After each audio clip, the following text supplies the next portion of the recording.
dia digelar nabi juga. Nggak ada nabi lain yang bisa, akulah juru selamat itu, nggak ada, Nandar. Jadi saya meminta kepada dirimu, tunjukkan secara eksplisit di mana datanya, buktikan di mana faktanya, datanya. Yesus dalam Alkitab ya, kalau literasi lain bisa-bisa aja gitu, namanya website, itu bisa dibuat, anak saya pun bisa begitu, saya pun bisa begitu. Jadi begitu Nandar, tunjukkan di mana secara Alkitab. Oke, silakan. Baik, waktunya habis ya.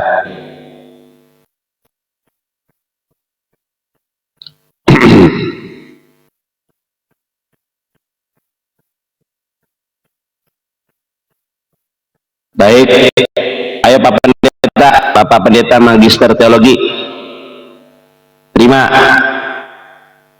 setelah ini Anda diam. Oke Dan, udah keterima nih. Terima, udah ya. Udah. Mute Pak, ini waktu saya ngomong nih, mute.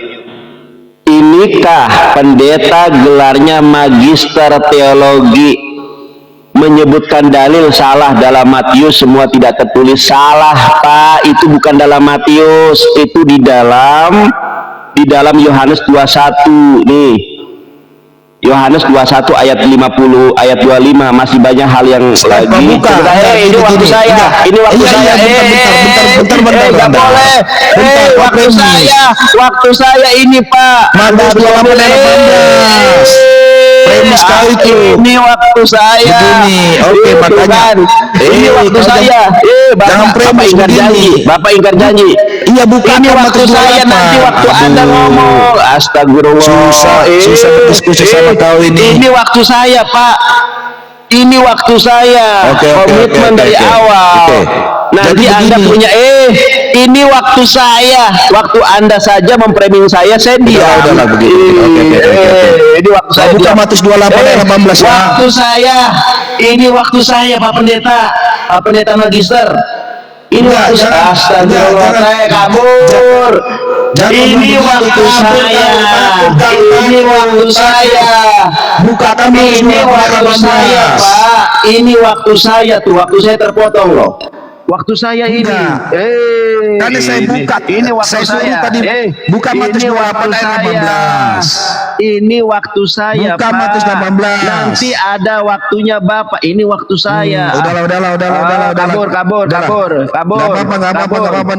Sia-sia diskusi sama kau. Kabur.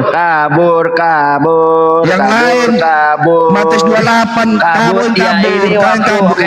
Oke, saya mau ngomong, Bapak diam. Nanti ada waktu Bapak berbicara gitu loh. Bukakan Matius 28, kok jangan premis. Iya, kan nanti ada Bapak, kan ada waktu kan Pak Pendeta. Kau jangan premis. Sudah. Kau bilang begini, kau hantam aku. Jangan lagi itu diskusi. Sebentar Pak, ini kan kita komitmen. Ya, ketika saya berbicara, ketika saya berbicara Anda diam. Begitupun ketika Anda berbicara saya diam. Tadi bukan begitu. Nandar, saya tahu. Kau premis tadi, di mana buktinya kau lari. Iya, baik. Saya kasih tahu, bukakan Matius 28 ayat 18 kalau saya tahu. Saya salah ayatnya tadi. Baik. Oke, sekarang jangan premis. Oke, baik, saya mohon maaf. Baik. Jadi premis kalian itu kan kalian gitu. Siap. Oke, sekarang kita mulai lagi waktunya saya berbicara, Anda diam ya. Baik, terima Pak. Di mute waktu Bapak. Terima kasih Anda sudah mengakui kalau Yesus dipanggil Rabi. Salah satu syarat dipanggil Rabi adalah menikah. Ini saya tunjukkan ya. Ini saya tunjukkan datanya dari kalangan komunitas Yahudi di Surabaya. Kita lihat teman-teman ya. Ternyata salah satu syarat dipanggil seorang Rabi itu adalah menikah, teman-teman ya. Apakah Rabi perlu menikah? Ini website punya Kristen, punya ini ya teman-teman ya, jewicentersurabaya.org. Ini website asli teman-teman ya. Ternyata seorang Rabi itu wajib menikah teman-teman. Apalagi Rabi yang melayani ya. Nih, saya bacakan kepada Anda. Ini adalah alasan hukum bahwa seorang lelaki yang belum menikah tidak boleh menjadi Rabi. ya kalau dalam bahasa Indonesianya guru sekolah. Ternyata syarat menjadi seorang rabi itu adalah kawin. Oke, sekarang saya buktikan kepada Bapak. Nah, ini imam besar dan hazan dalam hukum yang agak terkait. Imam besar yang melayani Yom Kippur harus menikah. Yesus melayani Yom Kippur. Ternyata Yesus ini wajib kawin. Kalau dia nggak kawin, dia bukanlah rabi, Pak. Nah, pertanyaan saya bertanya kepada Anda. Ini pertanyaan yang tidak Anda gubris. Anda magister teologi loh. Saya S3, SD, SMP, SMA. Anda magister teologi, gelar pendeta. Saya tanya, dan seraya bla bla bla bla bla bla bla. Kemudian dan menciumi kedua kakinya. Yang saya tanyakan adalah hukum Yahudi mana berdasarkan Torah dan Perjanjian Baru seorang laki-laki yang bukan mahram dibolehkan dicium oleh seorang Maria Magdalena? Di mana itu yang saya tanya? Jangan menangis, Pak. Tidak ada pendeta, pastor di muka bumi yang sanggup mengalahkan saya. Jangan tertawa di dalam kependeritaan Anda. Makanya, Pak, makanya seorang bapak-bapak gereja di di abad mula-mula, perhatikan, Pak. Rasul gereja orang kudus zaman akhir awal namanya Orson Hyde mengajarkan bahwa Yesus menerapkan poligami dan menikahi Maria Magdalena, Marta dan Maria dari Betania dan mengasuh anak-anak mereka. Ia juga mengajarkan bahwa perkawinan di Kana adalah perkawinan Yesus itu sendiri. Ternyata Yesus punya anak, Pak. Saya tunjukkan anaknya Yesus di dalam Kolose 4 ayat 11. Itu anak Yesus. Kolose 4 ayat 11. Ini anak Yesus, Pak. Jangan nangis, jangan, please. Dan dari Yesus, sebentar, 14, sorry. 14. Mana tuh? Saya. Mana ya? Saya lupa ayatnya. Sebentar, guys. Justus, saya lupa ayatnya. Sebentar ya, guys ya. Oh, ini benar ayat 11. Perhatikan, Pak. Dan dari Yesus yang dinamai Justus. Kolose 4 ayat 11. Ini ada anak Yesus namanya Justus, dan dari Yesus yang kabur. Ternyata Yesus punya anak, Pak, namanya Justus. Siapa itu Justus? Anaknya Yesus. Kembali ke pertanyaan saya, Lukas 7 ayat ke-38, ada seorang wanita bernama Maria Magdalena menciumi Yesus. Pertanyaan saya, di dalam hukum Torah mana seorang laki-laki Yahudi boleh dicium oleh seorang wanita yang bukan mahram? Kenapa orang-orang Yahudi membiarkan penciuman kudus itu terjadi? Karena Maria Magdalena adalah istri Yesus. Kalau Anda menolak Maria Magdalena adalah istri Yesus, saya tanya nih, hukum Yahudi mana membiarkan seorang laki-laki dewasa dicium oleh wanita montok, bahenol, yaitu Maria Magdalena? Pak, Anda ini pendeta, jangan jadi hamba uang. Saya nggak tahu nih maksud dan tujuan Anda apa pakai background uang itu. Apakah Anda kurang perpuluhan? Jangan tertawa, jawab pertanyaan saya. Tunjukkan hukum larangan atau pembolehan seorang wanita Yahudi dibolehkan mencium seorang rabi Yahudi kalau bukan istrinya. Jawab. Jangan kabur. Tidak ada pendebat Kristen yang sanggup mengalahkan saya bahas Yesus kawin. Ayo, godak Anda, jangan kabur ya, awas kabur. Nah, ini baru waktu Anda. Menang PK, menang debat. Aduh, Bapak nggak ada yang dukung nih. Saya juga nggak ada yang dukung nih. Oke, ayo ulangi lagi, jawab pertanyaan saya. Kita tidak bahas konsep ketuhanan, kita bahas konsep perkawinan Yesus. Oke, terima. Ngomong silahkan. Kalau Anda ngomong saya diam. Oke, baiklah Nandar, baik. Tadi pertama sampai sekarang udah trip kedua kita nggak bisa kau tunjukkan datanya di mana secara eksplisit di Alkitab Yesus menikah. Tidak terjawab juga. lari kalian ke premis yang lain. Nggak mampu kalian menunjukkan tuh Nandar, nggak mampu kau tuh Nandar. Balik kau nanti nggak mampu itu kau menunjukkannya itu. Jujur aja nggak mampu. Kalian itu premisnya memang ya apa itu yang kalian apakan. Makanya aku bilang tadi kau Nandar, sampai sekarang 2 ronde kita, 3 rondenya ini tidak bisa kau putuskan, kau tunjukkan di dalam Alkitab yang di sekarang ini LAI bahwasannya Yesus menikah. Yesus menikah. Itu ya lagi itu aku kutangkap yang penting-penting aja bagi aku kubahas ya. Kalau yang nggak penting itu narasi kaleng-kalengnya itu.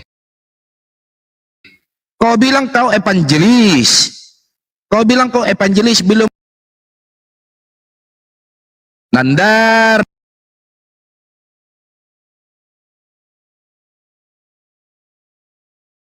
Nandar. Udah berapa kali kita ketemu di Zoom di apa sama Siru di Sang Debaters. Kau ini memang terkait dengan nama Yesus tadi. Itu premis-premis kau itu Nandar udah fotokopi semua sama aku. Fotokopi semua. Tanpa data sudah tahu aku menjawab pertanyaan-pertanyaan kau itu, karena dari abad 1 Masehi sampai sekarang itu aja pertanyaan kalian. Nah, itu. Jadi jangan kau bilang tadi anaknya si Yesus. Itulah bagi Kristen yang belum memahami Alkitab, bisalah kau bilang. Bisalah kau bilang, kau terangkan kepada mereka. Brother, percuma aku MTH kalau nggak bisa luar kepala aku menunjukkan yang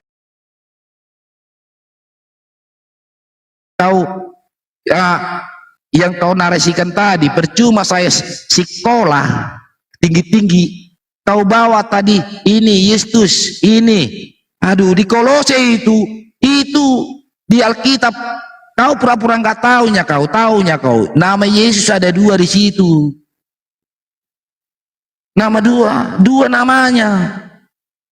Jadi itu Nandar, kau bilang evangelis. Dan terkait dengan data-data tadi yang kau bilang nabi, rabi, sebenarnya begini kau bilang tadi.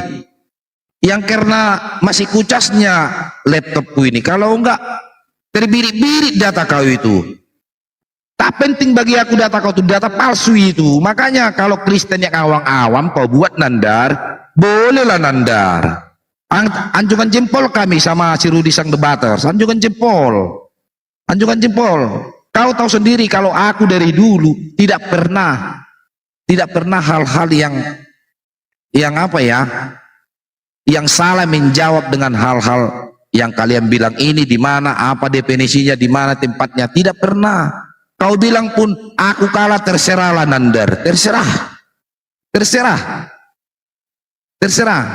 Makanya kalian tahu kan, kami paling enak ya diskusi sama kami Nandar, apalagi kau itu. Walaupun diskusi dari dulu di Zoom sama yang lain-lain Uniripa, tetap bersaudaranya kita. Tapi kalau ini kubal balik kau Nandar, jangan lari kau Nandar, jangan lari kau Nandar, kubal balik kau di sini. Nanti kau bilang lagi premis tak terjawab. Gelar MTH kau bilang tak terjawab, kadang pusing aku. Intinya seperti yang kau bilang tadi, jangan, itu bukan anak Yesus Kristus, melainkan itu ada beberapa nama di Alkitab Nandar. Kau pura-pura nggak taunya kau itu. Kau ini memang kau kembali kau nanti. Oke. Waktu habis.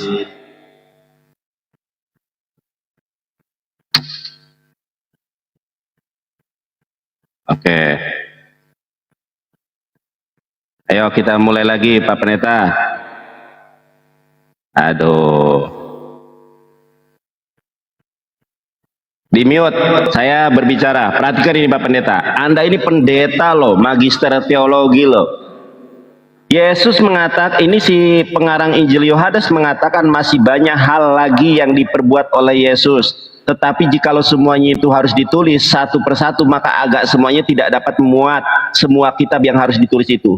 Nah, apa saja yang tidak ditulis? Salah satunya Yesus kawin. Sekarang saya tunjukkan ya. Di dalam data sejarah historis saya tunjukkan. Ini data dari orang Kristen loh, Pak. Nah, saya tunjukkan kepada Anda yang pertama dari Injil Maria Magdalena. Teman-teman, saya punya Injil namanya Injil Maria Magdalena. Ulasan Injil Maria Magdalena ya. Ini datanya dari orang Kristen. Coba kita perhatikan di sini. Ayat 1 sampai 6. Petrus berkata kepada Maria, "Kami tahu cinta guru terhadapmu beda dari cintanya terhadap wanita-wanita lain.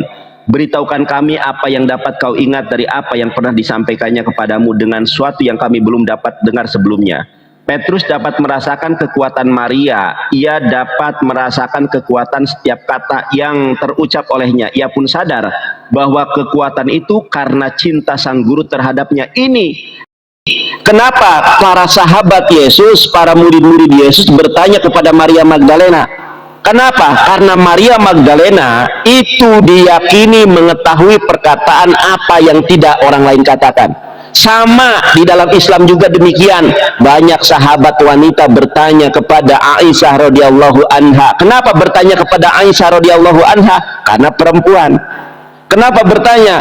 Karena dia ini adalah istri Rasulullah, Ummul Mukminin. Makanya orang bertanya kepada Aisyah. Begitupun Petrus bertanya kepada istrinya Yesus, yaitu Maria Magdalena, bahkan dengan sadar dan tahu diri.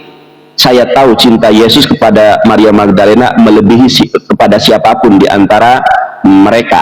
Kenapa? Karena itu adalah istri daripada Yesus itu sendiri. Satu, saya tunjukkan datanya kepada Anda sekarang ya. Ada tertulis, Pak, nih. Dan mulai usia 30 tahun baru boleh mengajar di depan umum. Bandingkan dengan Pirke Abot Perek Hames Mispar Esrim Pehat Huhayah Omer Ben Hames Sanim Lamikra. Pada usia 5 tahun Yesus belajar Iqra. Ben Eser Lamisnah. Pada usia 10 tahun dia belajar Misnah. Ben Salos Esreh La Mispot. Pada usia 13 tahun dia akil balik. Ben Hames Esreh La Talmud. Pada usia 15 tahun dia belajar Talmud. Ben Semone Esreh La Hupah. Teman-teman, kita lihat di sini, bener nggak terjemahan saya? Nah, ini teman-teman ya, kita lihat nih. Sebentar. Oke, nih teman-teman. Pada usia 15 tahun mempelajari Talmud. Pada usia 18 tahun kanopi pengantin, namanya lahupah kalau dalam bahasa Ibrani. Ini yang nulis Ibu Rita Wahyu, seorang Kristen yang ngerti bahasa Ibrani. Nah, lihat ini, Pak. Ini data dari Kristen, Pak ya. Ini namanya Ibu Rita Wahyu, The Lost Year of Jesus, di mana Yesus berada ketika berusia 12 sampai 30 tahun. Ini orang Kristen saja mengajarkan bahwa salah satu usia yang dilewati adalah usia lahupah, yaitu usia kawin. Nah, saya tunjukkan kepada Anda pencarian lahupah. Ini, Pak. Ini lahupah. Lahupah itu apa, teman-teman? Kawin. Saya bacakan di dalam bahasa Ibraninya nih. Ini namanya Siri Kenisah Lahupah, pemberkatan nikah. Ini pemberkatan nikah yang namanya lahupah. Makanya ditutupi karena Yesus kawin. Bahkan Yesus itu poligami. Ketika Tuhan jadi manusia, no problem. Ketika Tuhan BAB, pipis, oh no problem, dia kedagingan. Tetapi ketika Tuhan kawin, mempergunakan manunya, oh nggak boleh. Inilah standar ganda yang ada di dalam agama Anda. Sekarang saya tanya kepada Anda, jangan babi bu bebo. Lukas 7 ayat 38, jangan nangis. Lukas 7 ayat 38, Maria Magdalena menciumi Yesus.